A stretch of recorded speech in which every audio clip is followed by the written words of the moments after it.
un'interessante iniziativa sulla dieta mediterranea organizzata questa sera dal Club Fidapa.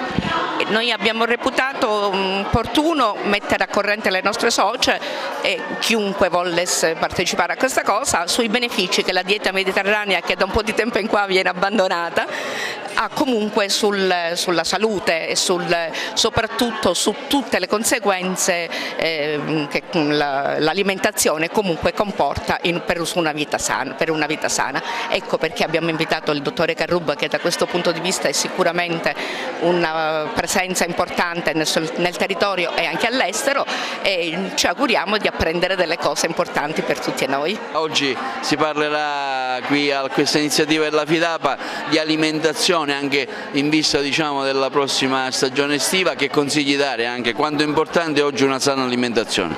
Ma direi che è fondamentale, perché oggi assistiamo a un enorme aumento di incidenza di alcune malattie che sono definite cronico-degenerative, le malattie cardiache, i tumori, le malattie croniche respiratorie, il diabete, che hanno largamente un legame con l'alimentazione.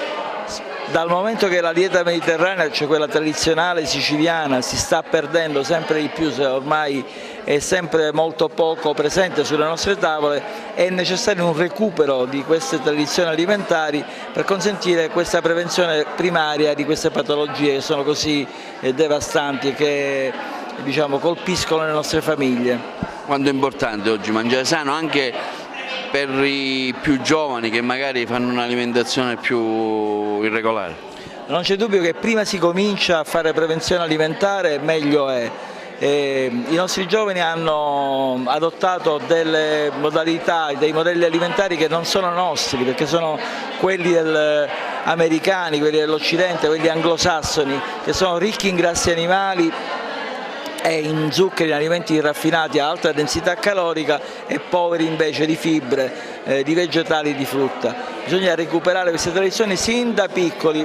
Il problema è un problema culturale, bisogna agire sin dai primi anni della prima infanzia perché i nostri figli, i nostri bambini recuperino da un punto di vista culturale proprio queste tradizioni alimentari che sono state così buone e che ci hanno protetto così tanto negli anni passati. Per i non più giovani invece? No, per i non più giovani altrettanto, perché la prevenzione primaria non ha età, quindi va bene dai primissimi anni dell'infanzia fino agli anni più avanzati, protegge anche chi è malato, quindi anche per prevenire le ricadute di una patologia o per migliorarne il decorso, un'alimentazione corretta è di fondamentale importanza.